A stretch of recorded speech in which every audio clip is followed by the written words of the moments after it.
हम्दो सना बारी ताला के बाद दुरूद शरीफ का हदिया पेश करते हुए मैं जहाँ पे एक गहरे टॉपिक की तरफ आता हूँ जो हमें रोज़मर्रा ज़िंदगी में दरपेश है। उसका उन्वान है तश्कीले ख़ानदान में वालिदैन का किरदार। अब हम किसी भी घराने की मिसाल ले लें, उस घराने को देख लें, उस घराने को समझ लें तो हमें हर घर में माँ बाप की सूरत में वालिदैन की नेमत मैसर है। अब अल्लाह ताला की ज़ात कुरान पाक में हिदायत व रुश्द का सामान लिए हुए इरशाद फरमाती है कि वालिदैन को औलाद की नेमत जिसे चाहता हूँ मैं अता करता हूँ। औलाद एक अतिया खुदाबंदी का रूप रखती है। अब जब भी किसी भी जगह पे हम अहकाम इलाही को तकसीम करते हैं तो हमारे सामने ये दो सूरतों में पेश आते हैं। अहकाम की तकसीम दो सूरतों में की गई है। एक अहकाम इलाही हैं जिनका ताल्लुक़ हमारी इबादात से है, जिनमें नमाज, रोज़ा, ज़कात, हज के मामलात हैं। इनके बारे में कुरान पाक में 45% हिस्सा इबादात को डिस्क्राइब करता है। लेकिन जब हम दूसरी तरफ देखते हैं, जैसे हम लोग इधर तमाम मुसलमान मस्जिद में जमा हैं, ये इज्तिमाए मुसलमानी है। यहाँ पे हमारे मर्द औरत के साथ, दोस्त अहबाब के साथ, माशरे में मोहल्लेदारों के साथ, शहर वालों के साथ जो तल्लुकात हैं, जैसा हमारा एक दूसरे के साथ ताल्लुक़ होना चाहिए, इसको मामला कहते हैं। इस बारे में कुरान पाक में 55% अहकाम मिलते हैं।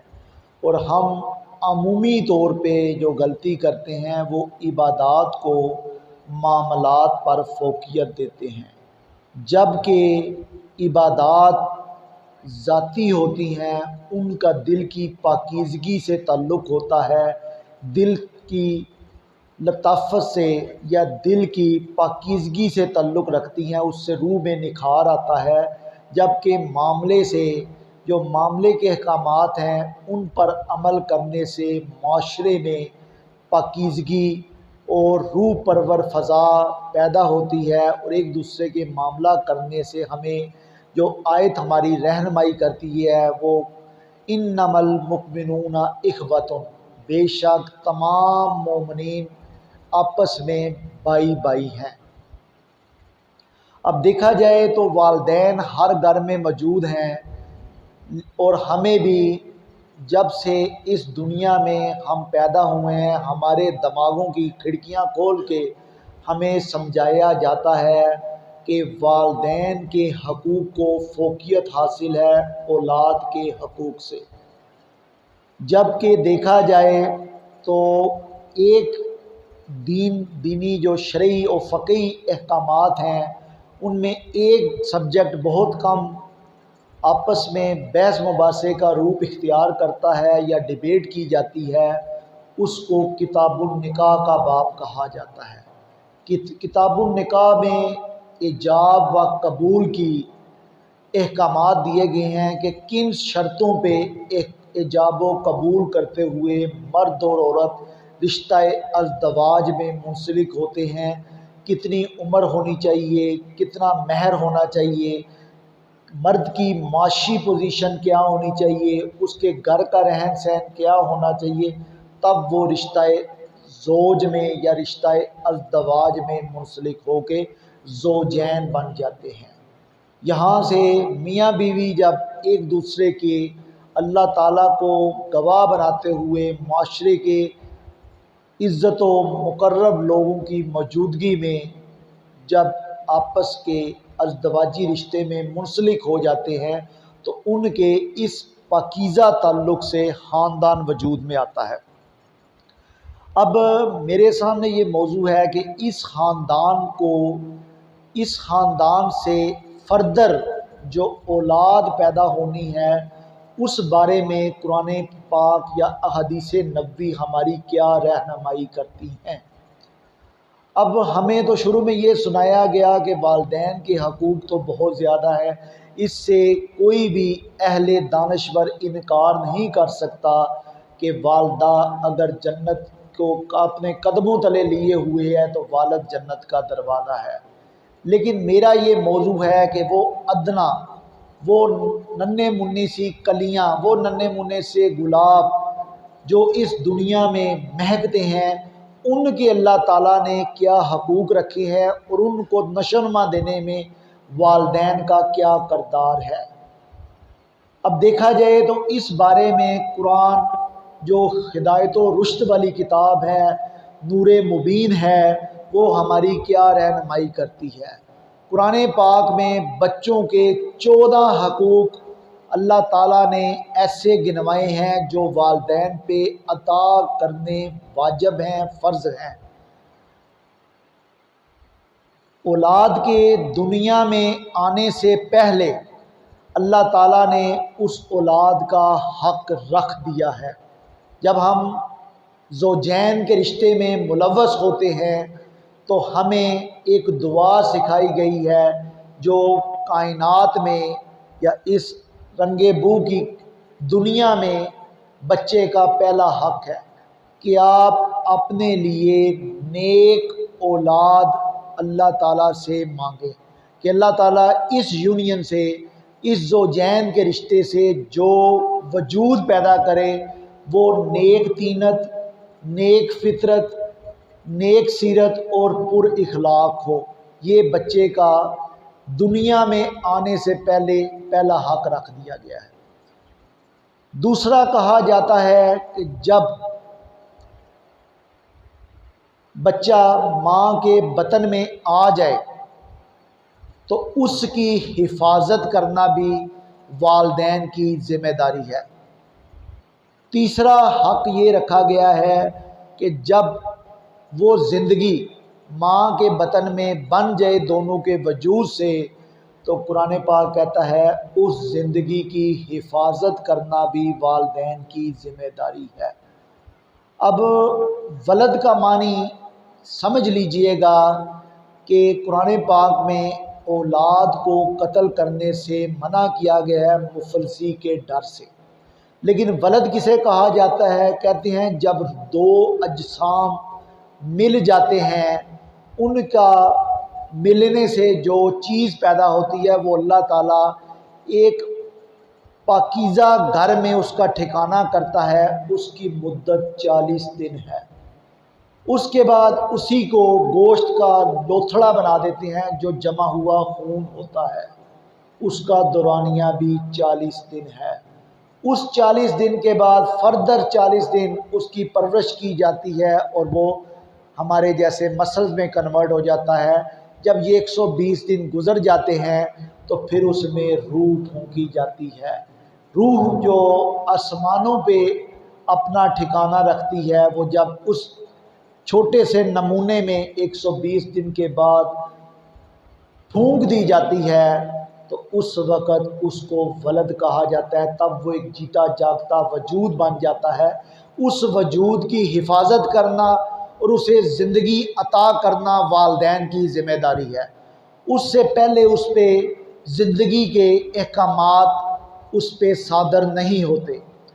उसके बाद चौथा हक़ अल्लाह ताला ने रखा है कि जब एक मरला आ जाए, एक औरत उसके निकाह में है, उसके नान नफ़के का बंदोबस्त करना, उस बच्चे के लिए जो खुराक चाहिए दूध की सूरत में, माँ को गोश्त खिलाए, दालें खिलाए, ताकि उसका बदन वो खुराक बना सके, वो खून बना सके, जिससे बच्चे की परवरिश भी हो सके और उसके जो हमल है उसकी हिफाजत भी हो सके। ये भी कुरानी अहकामात से हमें मिलता है।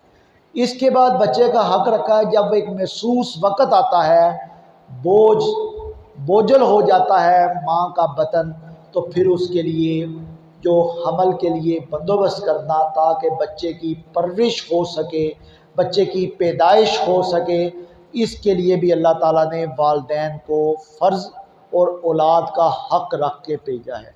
देखा जाए तो दुनिया में आने से पहले हालके कायनात ने औलाद के हक़ रख के भेजे हैं। अब हम देखें तो हम बींगा वालिदैन, हम भी साहिब औलाद हैं। आप में से भी ज़्यादातर लोग साहिब औलाद, बल्कि कई तो अगली नस्लों को भी देख चुके हैं। वो देखें तो हम इन हकूक़ वाइज कितनी अपनी तैयारी करते हैं। अब कुरान पाक में आता है सूरह बकरा में कि माएँ अपने बच्चों को 2 साल तक दूध पिलाएं। अब बच्चे की पैदाइश होगी, उसके छठे हक़ की तरफ अल्लाह ताला की ज़ात इशारा करती है कि जब बच्चा दुनिया में आँख खोल ले तो आधे घंटे बाद माँ ने अपना दूध बच्चे को पिलाना है। ये माँ का दूध, वो माँ जिसकी परवरिश, जिसकी खुराक का ज़िम्मेदारी उठाने वाला मर्द हलाल तरीके से रिज़्क़ कमा रहा है, उस दूध में अल्लाह ने शफा रख दी है। वो दूध हज़म भी है, वो दूध ताकत का सरचश्मा भी है, वो दूध जो उसकी पहली खुराक है दुनिया से रिश्ता जोड़ने के लिए, वो दूध उसको शफा देने वाला है, उसको बीमारियों से निजात देने वाला है। दूध हज़म भी है, आसान शराइत पे भी मिलता है, आसानी भी है और माशी तौर पे इतना भारी भी नहीं है। ये भी वालिदैन के ज़िम्मे औलाद का हक़ अल्लाह ने रख के भेजा है कि माएँ अपने बच्चों को 2 साल तक दूध पिलाएं। अब इससे आगे चलते हैं। दुनिया में उसकी आँख खुल गई, दूध आपने पिला दिया, बच्चा सेहत की तरफ गामज़न है, तो फिर आपने क्या करना है, उसका अच्छा सा नाम तजवीज़ करना है जो नेक हो, अच्छे अखलाक का नमूना रखे। जैसे मोहम्मद है, मुस्लिम है, इमाम बुहारी हैं, शेख अब्दुल कादर जिलानी की तरह है, अली है, उमर है। अच्छे अच्छे नामों पे बच्चे का नाम रखना वालिदैन का फ़र्ज़ है और इस बारे में पूछ भी होनी है अगले जहाँ में। इसके बाद बच्चे का हकीका करना भी फ़र्ज़ करार दिया गया है। आप बच्चे का 7 दिन बाद अकीका कर सकते हैं। बच्चा अगर मेल है, लड़का है तो 2 बकरे, अगर लड़की है तो 1 बकरी उसका अकीका की जाएगी। फिर उसके बाद कहा जाता है बच्चे के कान में अज़ान कहनी, ये भी बच्चे का हक़ है। एक कान में अज़ान, दूसरे कान में अकामत कही जाती है। इसके बाद बच्चे को हुस्ने इखलाक, उसकी तरबियत इस्लामी असूलों पे स्टार्ट पे करना वालिदैन के ज़िम्मे करार दिया गया है कि उसने इस्लामी घराने में आँख खोली, उसे पता लगे कि वालिदैन आपस में इस्लामी माहौल में कैसे बातचीत करते हैं, दादा दादी से कैसा सलूक करते हैं, नाना नानी से कैसा सलूक करते हैं, या आने वाले लोगों से कैसा मामला करते हैं। इन चीज़ों से फिर ख़ानदान तश्कील पाते हैं। हम वालिदैन का किरदार बच्चों के हक़ की सूरत में देख रहे हैं। इस्लामी तरबियत के बाद बच्चे को दीनी व दुनियावी तालीम देना भी वालिदैन के ज़िम्मे है। फिर उसको बताना कि इस्लामी माशरे, इस्लामी घराने किन असूले आफरीन पे या असूले कुदरत पे, ज़ाब्ता इखलाक पे तामीर होते हैं, वो भी बच्चे को आप शुरू से सिखाते जाते हैं। ये अल्लाह ताला ने वालिदैन पे फ़र्ज़ करार दिया है और औलाद अपना हक़ लेके आ रही है।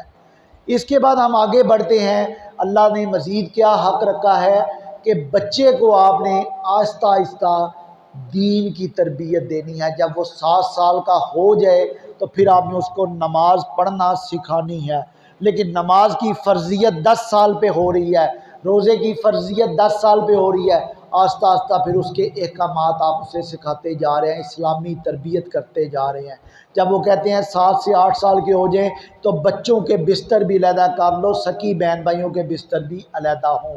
फिर उसके बाद आगे चलते हैं, उसको अच्छी तालीम दें ताकि उसका अच्छा रोज़गार बन सके।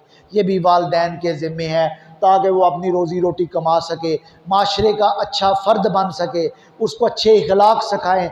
फिर उसके बाद आप आगे चलते हैं तो जब वो शादी की उम्र को पहुंच जाए तो उसकी लिए अच्छी नेक सीरत बीवी ढूंढना भी वालिदैन के ज़िम्मे है।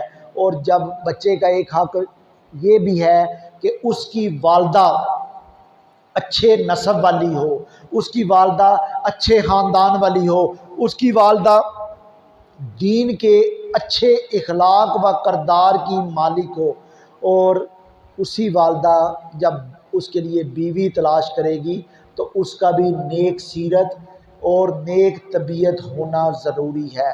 जब वालिदैन बच्चों के ये 14 हकूक़ पूरा करेंगे तो फिर इन हकूक़ की अदायगी से वो ख़ानदान तश्कील पाएगा जिस ख़ानदान में खातूने जन्नत ने शहज़ादे जो इमाम हसनैन, इमाम हसन व इमाम हुसैन रज़ी अल्लाह अन्हो पैदा किए हैं। तो फिर ऐसे बच्चे पैदा होते हैं, फिर ऐसे ख़ानदानों से मुहय्यिद्दीन पैदा होते हैं, फिर ऐसे ख़ानदानों से दाता अली गंज बख्श अली हुजवेरी पैदा होते हैं, गुलाम मुहय्यिद्दीन पैदा होते हैं। आपके जनाब ये देखा जाए तो गोला शरीफ अली पीर मेहर अली शाह साहब की तश्कील होती है।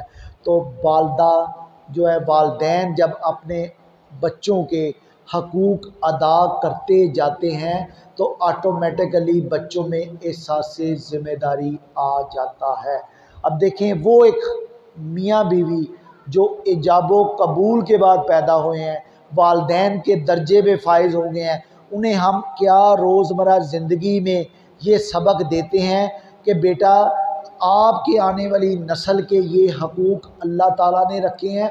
हम तो उनको शुरू में यही समझाते हैं कि वालिदैन के हकूक़ है, गलती कोताही माफ़। अल्लाह ताला ने जो एकाम तारी किए हैं उनमें वालिदैन से फ़ौक़ियत औलाद के हकूक़ को दे के भेजी है, लेकिन वालिदैन का भी बड़ा मकाम है।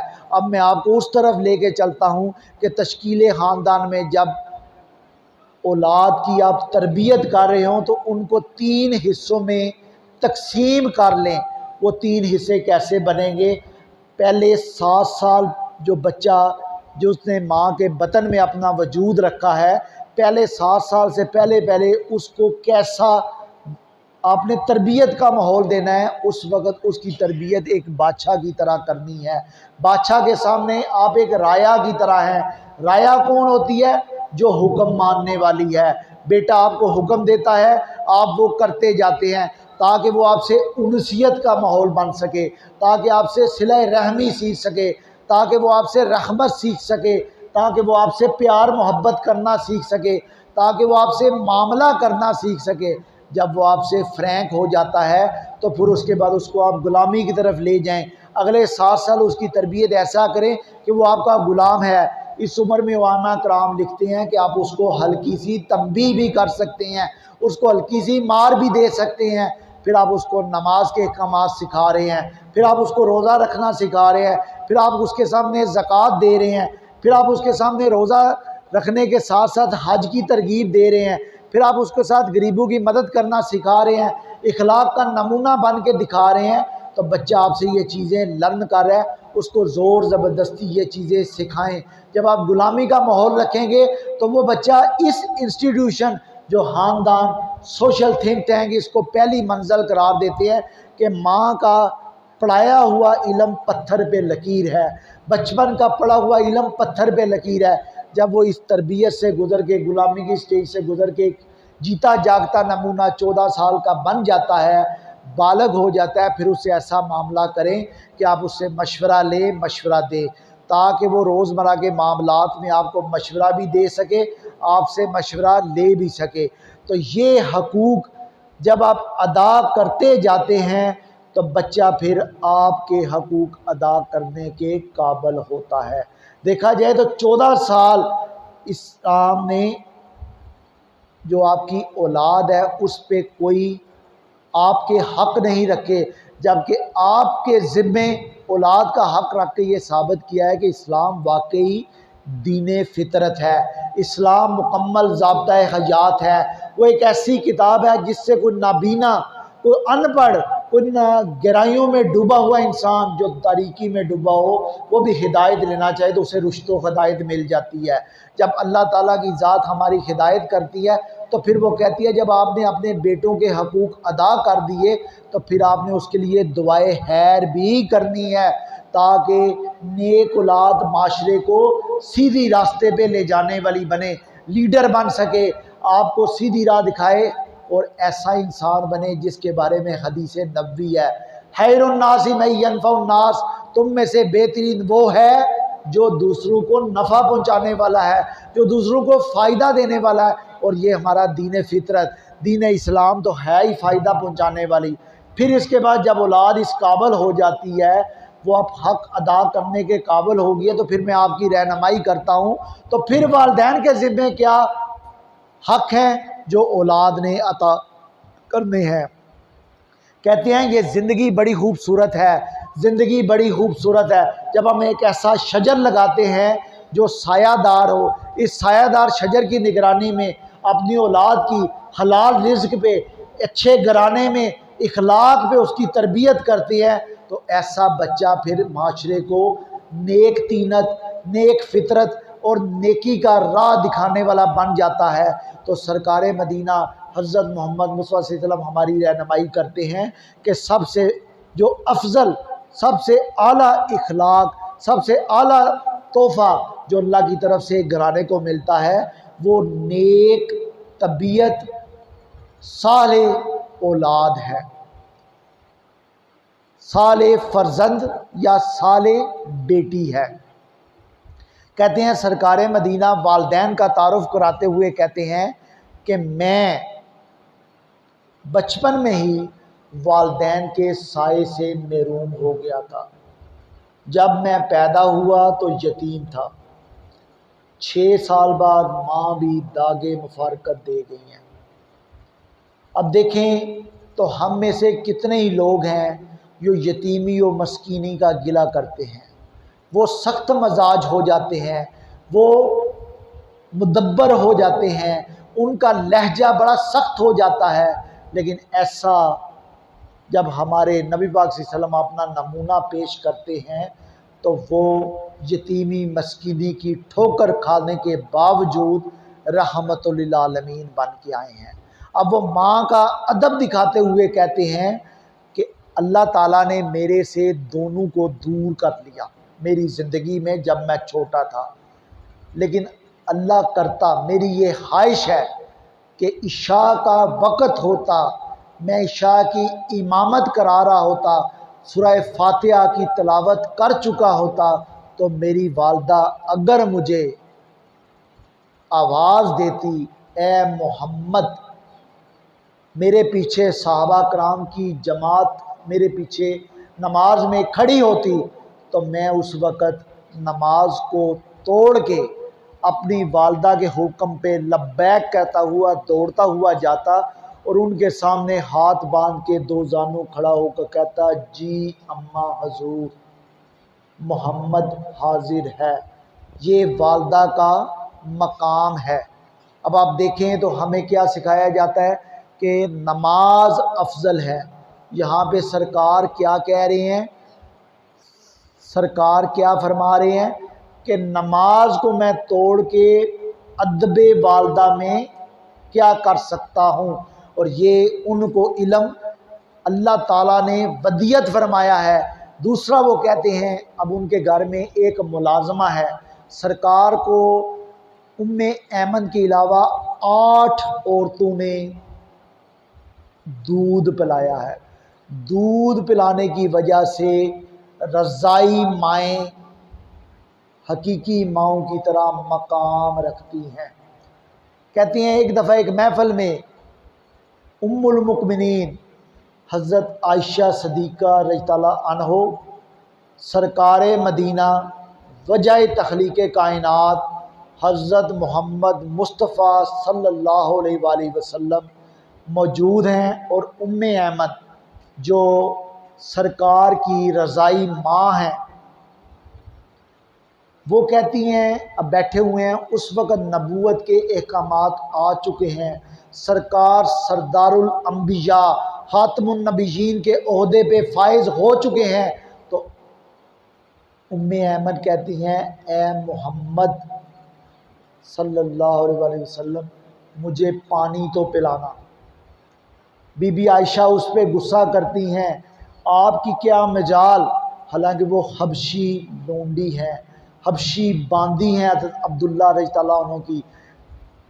सरकार मदीना को कहती हैं मैंने तो अपने बेटे को पानी लाने का कहा है।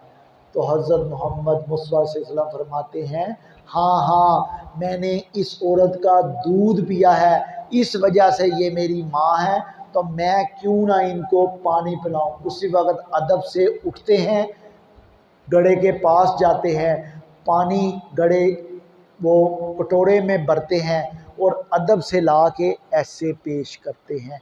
ये माँ का अदब बता रहे हैं कि जिसने मुझे दूध पिलाया वो माँ के दर्जे पे फाइज हो गई। फिर तीसरा वो बताते हैं कि माँ के एहतराम करने से, माँ की खिदमत करने से, माँ के अदब में तजावज़ करने से कैसे एक फ़र्द जिन्होंने सरकार की ज़ियारत नहीं की लेकिन वो सहाबी का दर्जा रखते हैं। आओ आओ मैं आपको यमन में लिए चलता हूँ। कबीला मुराद, एक सब कलान उसकी कर्न है। कर्न की वजह से वैसे करनी रहमतुल्लाह अलैह रज़ी अल्लाह अन्हु को वो मकाम मिला जो सहाबियों के ज़ुमरे में आया। कहते हैं ज़ियारत नबी का शगफ़ इतना था कि यमन में माँ बीमार है, उनसे इजाज़त लेते हैं। माँ कहती है किधर जाओगे मिलने, कहते हैं मुसलमानों का नबी है, तबलीग करते होंगे, हर वक्त मस्जिद में क़याम करते होंगे, मैं मस्जिद में जाऊंगा। वालदा हुक्म देती हैं अगर मस्जिद जा रहे हो तो मस्जिद नबवी ही जाना, वहाँ ना मिले तो वापस आ जाना। मदीने की गलियों में आते हैं, सरकार का पता पूछते। मस्जिद नबवी जब एंटर होते हैं तो पूछते हैं हमारे रसूल आकाए दो जहां रहमतुल आलमीन हज़रत मोहम्मद मुस्तफ़ा सल्लल्लाहु अलैहि वसल्लम किधर जलवा नुमा हैं, मैं उनकी ज़ियारत करने के लिए यमन से आया हूँ। कहा जाता है कि वो इस वक्त मस्जिद से उठ के घर तशरीफ़ ले गए हैं। अब मस्जिद से घर का फासला इतना ही है जितना इधर से आप समझें 2 घर दूर आप में से कोई लोग 2 घर 3 घर 4 घर छोड़ के आए होंगे। तो दिल ये कह रहा है कि सरकार की ज़ियारत के लिए आया हूँ तो क्यों ना ज़ियारत कर जाऊँ, लेकिन अदब कह रहा है कि माँ ने हुक्म दिया था कि अगर मस्जिद में ज़ियारत नसीब ना हो तो वापस पलटाना। उसी वक्त वापसी की राह लेते हैं। अब उन्हें वापस जाते हुए कुछ सहाबा कराम देख लेते हैं, ये किस्सा आया गया हो जाता है। कुछ अरसे बाद दिल फिर मचलता है, शौक़ की कैफियत है, लुत्फ़ का आलम है, तो फिर इजाज़त तलब करते हैं माँ से, माँ मुझे इजाज़त दें, पिछली दफ़ा मेरी मुलाकात नहीं हो सकी थी, वो घर में जलवा नमा थे, तो मुझे इजाज़त दे दें। तो माँ उनसे पूछती है अब किधर जाओगे। उन्होंने कहा वो घर में जलवा नमा होंगे, चले मैं घर ही चला जाता हूँ। अब कहती हैं घर क्या जाना है तो घर ही जाना, इधर उधर उनको तलाश ना करना। फिर मस्जिद नबवी के पास सरकार मदीना का जो बीबी फातिमा का घर है वहाँ पे दस्तक देते हैं। पूछा गया कौन, कहते हैं मुराद कबीला सब कलान कर्द से अदना गुलाम उवैस सरकार के दीदार के लिए हाजिर है। वहाँ पे बताया जाता है कि सरकार अभी घर से रुखसत हुए हैं। अब फिर माँ का अदब दीदार के रास्ते में आ जाता है। उन्हें जाते हुए फिर चंद सहाबा देखते हैं तो सरकार वापस आके बीबी फातिमा से पूछते हैं इधर मुझे मुराद कबीले के उवैस की खुशबू आ रही है। तो कहते हैं अभी उवैस आया था, वो कहते हैं मुझसे मिले बगैर चला गया। वो कहते हैं घर में आपका पूछा, उसने वापसी की राह ली। कुछ सहाबा से भी पूछा गया, उन्होंने कहा जिस सहाबा ने उनकी कमर की तरफ देखा है वो अपने जनती होने की ज़मानत लिख लें। अब माँ का अदब दिखाने के लिए देखा जाए तो जलीलुल कदर सहाबी हज़रत उमर फ़ारूक को सरकार फरमाते हैं कि तुम्हारा सामना कर्न कबीले के उवैस से होना है, नाम उनका उवैस करनी है, किसी हज में उनसे मुलाकात हो जाएगी, तो माँ के अदब की वजह से अपने ऊंचे दर्जात के लिए उनसे दुआ कराना। अगर देखा जाए उवैस करनी के मुकाबले में जलीलुल कदर सहाबा हज़रत उमर फ़ारूक रज़ी अल्लाह अन्हो, हज़रत अली करमल्लाहु वजहो, उनको दुआ करवाने की ज़रूरत नहीं थी। दोनों के मकाम अपनी अपनी जगह पे बहुत बुलंद हैं, लेकिन आने वाली नस्लों को पैगाम देना था कि माँ का जो मुअद्दब होता है उससे दुआ जो अल्लाह ताला के यहाँ मकबूल होती है, उससे दुआ कराने के लिए मैंने जलीलुल कदर सहाबियों को भी भेजा है। ये माँ के अदब का मकाम था कि उवैस करनी का नाम माँ के अदब में आज तक याद किया जाता है। फिर हम लोग फ़िक़्ह हनफ़ी से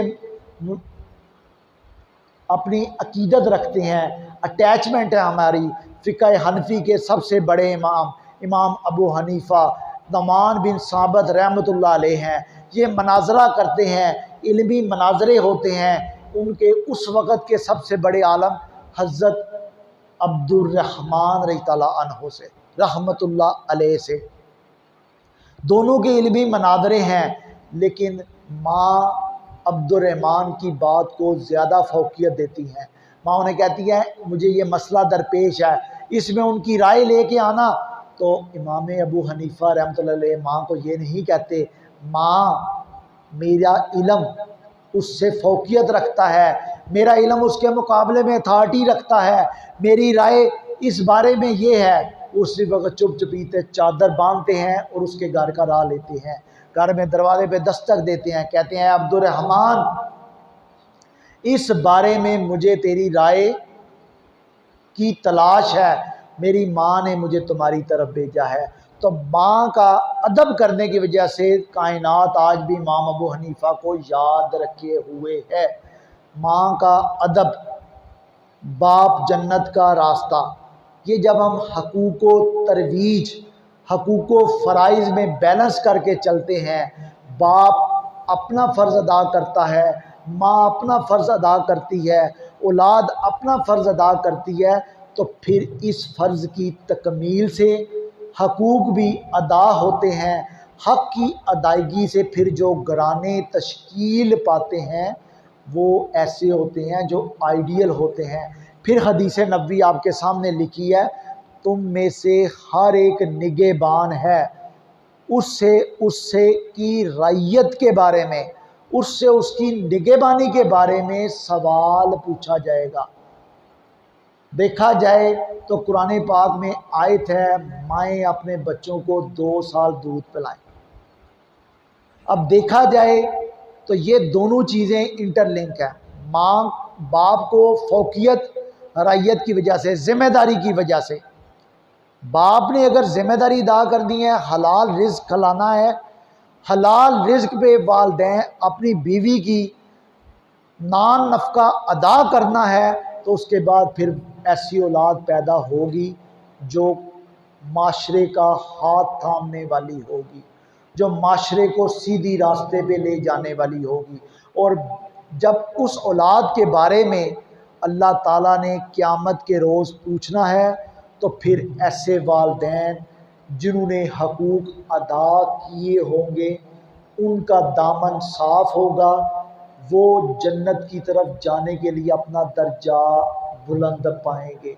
अब कहते हैं ना, कुरान नमाज हम पढ़ते हैं, नमाज में एक दुआ है, ये हज़रत इब्राहीम रज़ी अल्लाह अन्हो, जिनको अबुल अंबिया कहा जाता है, जिनकी नस्ल से हमारे नबी पाक सल्लल्लाहु अलैहि वसल्लम का वजूद आता है, उनको दुआ सिखाएगी, रब्बना नग़फ़िरली वाली वाली दैया। अब हमारे वालिदैन गुनाह करते हैं, गुनाह सगीरा, गुनाह कबीरा, लेकिन जब हमारे बच्चे ये दुआ मांग लेते हैं, अब उसकी नस्ल आगे मांगती जा रही है, तो उसके गुनाह अल्लाह ताला साफ़ करता जाता है। ये ऐसी दुआ है जो वालदैन की मग़फ़रत के लिए अल्लाह ताला ने सिखाई है। इस दुआ पे मेरा ये बिलीव है कि इसी दुआ की वजह से अम्बिया के वालदैन मासूम होके उठेंगे, क्योंकि उनके लिए सरकार मदीना मोहम्मद सल्लल्लाहु अलैहि वसल्लम ने भी दुआ की, हज़रत इब्राहीम ने भी दुआ की। तो वालदैन के दर्जात जब बुलंद होते हैं तो ये औलाद का फ़र्ज़ करार पाता है कि अपनी वालदैन के लिए मग़फ़रत की दुआ करे। तो इन दोनों में बैलेंस रख के जब हम चलते हैं तो फिर माशरा ऐसा वजूद में आता है कि हमारे बच्चे हमारी हाथ पकड़ के ले जाने वाले होते हैं। टाइम होने लगा है, इसको मैं आखिर पे सम अप करता हूँ। कोशिश कीजिएगा कि ये जो जितनी बातें मैंने आपको इरशाद फरमाई हैं कुरान और हदीस की रोशनी पे, इन पे अमल करें ताकि माशरा मसाली बन सके। माशरा मसाली बनेगा तो ऐसे वालदैन होंगे जो बच्चे को हाथ पकड़ के माशरे में सीधी राह दिखाएंगे। हलाल पे परवान चढ़ने वाले बच्चे ही माशरे का जो अलम है उसको बुलंद करते हैं। आप भी और मेरी भी दुआ है, जैसे आप लोग दुआ मांगे कि अल्लाह हमें नेक सीरत, नेक तीनत और अच्छे अखलाक के मालिक वालदैन बनाए और इन्हीं वालदैन से अच्छे जो औलाद पैदा हो वो माशरे का अच्छा पहलू हमें दिखाए। तभी ये दुनिया अच्छे लोगों से भर जाएगी, अच्छे अखलाक होंगे और हमसे जो पूछ होगी फिर हम उस सवाल का आसानी से जवाब दे पाएंगे। अल्लाह ताला के हजूर दुआ है कि जो कुछ सुना सुनाया है उस पे अमल करने की तौफीक अता फरमाए। जिन लोगों ने सुनते अदा करनी है वो सुनते अदा कर ले। आमीन।